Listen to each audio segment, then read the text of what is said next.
వాక్యంలో చూసినట్లయితే హెబ్రీయులకు రాసిన పత్రిక 7వ అధ్యాయము 24, 25 వచనాలు చదువుకుందాం దేవుని బిడ్డలారా. ఈయన నిరంతరము ఉన్నవాడు గనుక మార్పులేని యాజకత్వము కలిగిన వాడాయెను. ఈయన తన ద్వారా దేవుని యొద్దకు వచ్చి వారి పక్షమున విజ్ఞాపనము చేయుటకు నిరంతరము జీవించుచున్నాడు గనుక వారిని సంపూర్ణంగా రక్షించుటకు శక్తిమంతుడై ఉన్నాడు. చూడండి, ఆయన యొక్క సామర్థ్యము ఏంటంట, బైబిల్లో చూసినట్లయితే పౌలు అంటున్నటువంటి మాట ఏమంటున్నాడు, హెబ్రీయులకు రాసినటువంటి పత్రికలో పౌలు ఒక చక్కటి మాట అంటున్నాడండి. ఏమంటున్నాడంటే, ఈయన రక్షించుటకు ఆయన సమర్థము కలిగినటువంటి దేవుడు. బైబిల్లో రాయబడిన మాట సంపూర్ణంగా రక్షించుటకు. ఆ మాట చూడండి, సంపూర్ణంగా రక్షించుటకు ఆయన సామర్థ్యము కలిగినటువంటి దేవుడు అనేటువంటి మాట కనిపిస్తుంది. ఎందుకు పౌలు ఈ మాట అన్నాడు దేవుని బిడ్డలారా? మీరు మొదటి వచనం నుంచి కూడా ఒకవేళ మీరు చూసినట్లయితే బైబిల్లో మనకేమని కనిపిస్తుందంటే, పౌలు ఆ యొక్క సంఘమునకు మరి రాస్తూ అంటున్నటువంటి మాట దేవుని బిడ్డలారా. రెండవదిగా ఒకవేళ మీరు చూసినట్లయితే ఈ యొక్క యాజకుడు ఎవరు అనేటువంటిది నేను తర్వాత భాగంలో చూపించబోతున్నాను. అయితే పౌలు ఒక మాట అన్నాడండి. ఏమన్నాడంటే, సంపూర్ణముగా రక్షించుటకు శక్తిమంతుడు అనేటువంటి మాట. రెండవదిగా చూసినట్లయితే ఈయన అంట మార్పు లేని యాజకత్వము కలిగినటువంటి వాడు. ఆ మాట చూడండి దేవుని బిడ్డలారా, మార్పు లేని యాజకత్వము కలిగిన వాడు అంటే ఇంతకు ముందు ఎంతో మంది యాజకులు ఉన్నారండి, వారిలో మార్పు అనేటువంటిది కనిపిస్తుంది. నేను ఎందుకు ఆ మాట అంటున్నానంటే తర్వాత భాగంలో మీకు చూపిస్తాను దేవుని బిడ్డలారా. అయితే ఒక యాజకుడు ఉన్నాడు, ప్రధాన యాజకుడు అయినటువంటి యేసుక్రీస్తు. ఈయన ఎవరంట, మార్పు లేని యాజకత్వము కలిగిన వాడు కనుక సంపూర్ణముగా రక్షించుటకు శక్తిమంతుడై ఉన్నాడు. సామర్థ్యము అంటే మరి యొక్క అర్థం ఏంటంటే దేవుని బిడ్డలారా, శక్తి, పవర్ టు డూ దట్. ఆయన సామర్థ్యము కలిగినటువంటి దేవుడు. ఎందుకంట రక్షించుటకు దేవుని బిడ్డలారా. దేవుని వాక్యంలో చూసినట్లయితే ఎఫెసీయులకు రాసినటువంటి పత్రిక 3వ అధ్యాయము 20, 21 వచనాలు మనం చదువుకుందాం. మనలో కార్యసాధకమైన తన శక్తి చొప్పున మనము అడుగు వాటన్నిటికంటేను ఊహించు వాటన్నిటికంటేను అత్యధికముగా చెయ్య శక్తి గల దేవునికి క్రీస్తు యేసు మూలముగా సంఘములు తరతరములు సదాకాలము మహిమ కలుగునుగాక. చూడండి, ఇక్కడ కూడా పౌలు ఎఫెసీ సంఘముతో అంటున్నటువంటి మాట, మనలో కార్యసాధకమైన అంటే అర్థం ఏంటంటే ఏదైనా చేస్తారు దేవుని బిడ్డలారా, ఏదైనా చేస్తారు. పౌలు అంటున్నటువంటి మాట మనలో కార్య సాధకమైన. నాకు అనిపించింది, ఏదైనా మానవుడు చేయగలరా? అసాధ్యము దేవుని బిడ్డలారా. అందుకే పౌలు అంటున్నాడు మనలో కార్యసాధకమైన, అంటే ఏదైనా చేయటంకు మనము కూడా సామర్థ్యము. అయితే ఏ విధంగా అంట, తన శక్తి చొప్పున. ఆ మాట చూడండి దేవుని బిడ్డలారా, కెపాసిటీ, సామర్థ్యము is nothing but the power of God. అదే దేవుని యొక్క శక్తి. ప్రియమైన వాళ్ళరా, బైబిల్లో పౌలు అంటున్నటువంటి మాట అడుగు వాటన్నిటికంటేను ఊహించు వాటన్నిటికంటేను చేయుటకు కాదంట, అత్యధికముగా చేయుటకు లేదా చేయ శక్తి కలిగినటువంటి దేవుడు. మనము అడుగు వాటన్నిటికంటేను ఊహించు వాటన్నిటికంటేను అత్యధికముగా చేయ శక్తి కలిగినటువంటి దేవుడు. కార్య సాధకము అంటే అర్థం ఏంటంటే ఆయన ఏదైనా చేయుటకు సమర్థుడు దేవుని బిడ్డలారా. మనను రక్షించడానికి నాకు అనిపించింది, బైబిల్లో చూసినట్లయితే ఎంతో మంది యాజకులు ఉన్నారండి, లేదా ఎంతో మంది న్యాయాధిపతులు ఉన్నారు. అయితే ఎంతో మంది ఒకవేళ గొప్ప గొప్ప సేవకులు, ప్రవక్తలు అనబడినటువంటి వాళ్ళు ఉన్నారు. అయితే ఒక్క యేసు దగ్గర మాత్రమే రక్షణ విషయంలో సామర్థ్యము కలిగినటువంటి వాడు అనేటువంటి మాట కనిపిస్తుంది దేవుని బిడ్డలారా. బైబిల్లో చూసినట్లయితే హెబ్రీయులకు రాసిన పత్రిక 7వ అధ్యాయము 20, 22 వచనాలు మనం చదువుకుందాం. మరియు ప్రమాణము లేకుండా యేసు యాజకుడు కాలేదు కనుక ఆయన మరీ శ్రేష్టమైన నిబంధనకు పూట కాపాయను. చూడండి, ఈ భాగంలో చూసినట్లయితే హెబ్రీ గ్రంథకర్త అంటున్నటువంటి మాట, ప్రమాణము లేకుండా యేసు యాజకుడు కాలేదు. What is the difference between priest Jesus Christ and other priest? మరి యాజకుడైనటువంటి యేసు లేదా ప్రధాన యాజకుడైనటువంటి యేసుక్రీస్తుకి మరి ఇతర యాజకులకు ఉన్నటువంటి వ్యత్యాసం ఏంటి దేవుని బిడ్డలారా? పౌలు ఆ యొక్క అధ్యాయంలో మీరు చూసినట్లయితే మొదటి వచనం నుంచి కూడా ఒకవేళ మీరు చూసినట్లయితే బైబిల్లో మనకేమని కనిపిస్తుందంటే అబ్రహామును జ్ఞాపకం చేసుకున్నాడండి. అబ్రహాము దగ్గరికి ఆశీర్వదించడానికి వచ్చినటువంటి వ్యక్తి, ఆ వ్యక్తి ఎవరంట? షాలేము రాజు అంటున్నాడు, మెల్కీసెదకు అంటున్నాడు. ఇంకా బైబిల్లో చూసినట్లయితే నీవు నిరంతరము యాజకుడవై ఉంటున్నావు అంటూ పౌలు ఒక మాట అన్నాడండి. ఏమన్నాడంటే ఇంతకు ముందు ఉన్నటువంటి యాజకులు ఎవరంట? యాజక క్రమము చప్పున వాళ్ళు వచ్చారు. వాళ్ళు యాజక క్రమము అంటే ఆ యొక్క లేవి గోత్రములో లేదా వంశములో ఉండేటువంటి యాజకులు వాళ్ళు లేవి గోత్రములో ఉన్నారు కనుక వారు యాజక మర్యాద లేదా యాజకులుగా వాళ్ళు పిలువబడుతున్నారు. అయితే ఈ యేసు ఎవరంట? లేవి వంశము కాదు దేవుని బిడ్డలారా. బైబిల్ అందుకే పౌలు ఒక మాట అన్నాడండి, ప్రమాణము లేకుండా యేసు యాజకుడు కాలేదు.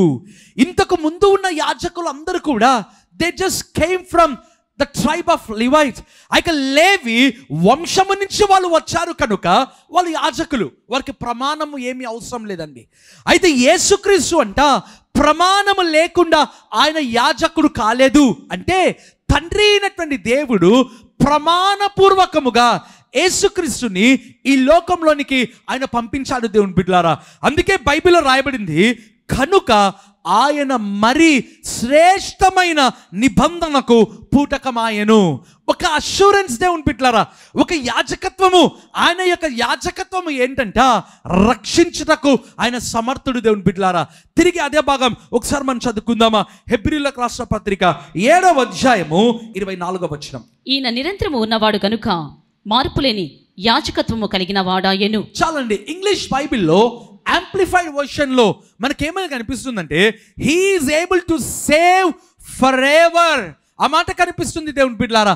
He is able. ఈయన పేరు ఏంటంటే హీఈస్ ఏబుల్ గాడ్. ఆయన సామర్థ్యము కలిగినటువంటి దేవుడు. దేని విషయంలో అంట? బైబిల్లో రాయబడినటువంటి మాట, he is able to save forever. బ్రాకెట్లో మనకేమని కనిపిస్తుందంటే completely and perfectly for eternity అనేటువంటి మాట. ఏంటి ఈ యాజకుని యొక్క ప్రత్యేకత అంటే ఆయన నిత్యమైన ప్రధాన యాజకుడు. బైబిల్లోనే పౌలు ఏమంటాడంటే దేవుని బిడ్డలారా, అనేక మంది యాజకులు వచ్చారు, వారు మరణించారు లేదా వారికి పని అయిపోయింది, సమయం అయిపోయింది కనుక అనేక మంది యాజకులు ఉన్నారంట. పౌలు అన్నాడు, ఎందుకు అనేక మంది యాజకులు ఉన్నటువంటి వారంట వచ్చారు, వాళ్ళు వెళ్ళిపోతూ ఉన్నారు. అయితే ఒక ప్రధాన యాజకుడు వచ్చాడు దేవుని బిడ్డలారా. ఎవరంట? తండ్రి ప్రమాణపూర్వకముగా వచ్చినటువంటి యాజకుడు. అందుకే బైబిల్లో రాయబడింది, he is able to save completely perfectly for eternity. నిత్యత్వము కొరకు దేవుని బిడ్డలారా, నిత్యత్వము కొరకు రక్షణ విషయంలో రక్షించుటకు సామర్థ్యము కలిగినటువంటి ఒకే ఒక దేవుడు మన ప్రభు అయినటువంటి యేసుక్రీస్తు. ఈరోజు ప్రభు మనతో మాట్లాడుతున్నటువంటి మాట, రక్షణ విషయంలో ఆయన సమర్థుడు, వాగ్దాన నెరవేర్పు విషయంలో ఆయన సమర్థుడు. నీ జీవితంలో స్వస్థపరచడానికి కూడా ఎటువంటి బాగు కాని రోగములు, జవాబు పొందలేనటువంటి సమస్యలు లేదా మందు లేనటువంటి వ్యాధులు, వాట్ ఎవర్ ఇట్ ఈస్, అది ఏదైనప్పటికీ కూడా దేవుని బిడ్డలారా ఆయన చేయుటకు సమర్థుడు. God is able to do anything. ఆయన ఏదైనా చేయడానికి ఆయన సమర్థుడు దేవుని బిడ్డలారా. ఈరోజు ప్రభు మీతో మాట్లాడుతున్నాడు. నీ జీవితంలో ఇది జరగదు అని ఒకవేళ నువ్వు అనుకుంటూ, ఇది అసాధ్యము అని ఒకవేళ నువ్వు అనుకుంటున్నావా, ఈరోజు దేవుడు నీతో మాట్లాడుతున్నాడు. Anything is possible to God. బైబిల్లో రాయబడింది కదా, all things are possible with God. ఆయనకు అన్ని కూడా సాధ్యమే. మరి దేవుడికి సందేశము ద్వారా మీతో మాట్లాడి ఉండగా ప్రియమైన వాళ్ళరా, దేవుని సన్నిధిలో గడపడం ప్రారంభిస్తాము. దేవుని అడుగుదాం, ప్రభువా ఇది నా జీవితంలో కావాలయ్యా, నీవు చేయుటకు సమర్థుడవు కదా ప్రభువా. దేవుని అడగడం ప్రారంభిస్తామా?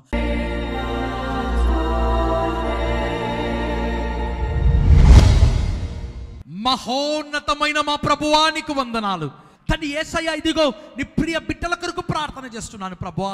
ఈ సందేశము విని ఎవరైతే ఈ ప్రార్థనలో ఏకీభవిస్తున్నారో, సామర్థ్యము కలిగిన దేవుడు అని సందేశము వాళ్ళు విని ఉండగా రక్షణ విషయంలో నీ సామర్థ్యము కనపరచు ప్రభువా. అదే రీతిగానైనా స్వస్థత విషయంలో నీ సామర్థ్యమును మీరు కనపరచండి ప్రభువా. తని మొదటిగా గర్వము అనేటువంటి పాపము ప్రభువా నీ బిడ్డల జీవితంలో ఉంటుండగా ఆ గర్వమును బట్టి ఎదుటి వాళ్ళను తక్కువ అంచనా వేయడం వలన వారి జీవితంలో ఎగరలేకుండా వాళ్ళు ఉంటున్నారు ప్రభువా. తండ్రి, ఆ యొక్క పాపము నువ్వు చూపిస్తుండగా యేసు నామమందు ఆ యొక్క పాపము నుంచి నీ బిడ్డలను విడిపించుమని ప్రార్థన చేస్తున్నాను. యేసు నామమందు గర్వము అనే ఆ యొక్క కాడి, పాపము, గర్వము అనేటువంటి పాపము యేసు నామమందు విరిగిపోవును గాక తండ్రి. UTI, యూరినరీ ట్రాక్ ఇన్ఫెక్షన్ చేత యూరిన్ ప్రాబ్లం ఎవరికైతే ఉందో యేసు నామమందు ఆజ్ఞాపిస్తున్నాను, యూరినరీ ప్రాబ్లం తొలగిపోవును గాక. యేసు నామమందు ఆ యొక్క ఇన్ఫెక్షన్ ఇప్పుడే తొలగిపోవును గాక. In the name of Jesus I rebuke that problem in Jesus name. ప్రభువా, ఎవరికైతే నాయనా తండ్రి ప్రక్కటెముకలలో నొప్పి, పొత్తి కడుపులో నొప్పి ఉందో యేసు నామమందు ఆజ్ఞాపిస్తున్నాను. Lord, I pray right now in the name of Jesus. I command that lower abdomen pain, పొత్తి కడుపులో ఉన్నటువంటి నొప్పి, పొత్తి కడుపులో ఉన్నటువంటి ఇన్ఫెక్షన్, ప్రభు కడుపు భాగంలో ఉన్నటువంటి నొప్పి యేసు నామమందు, కడుపులో ఉన్నటువంటి ప్రతి అనారోగ్యకరమైనటువంటి సమస్యలను యేసు నామమందు పెళ్ళగిస్తున్నాను ప్రభు. I command that problem to come out in Jesus name.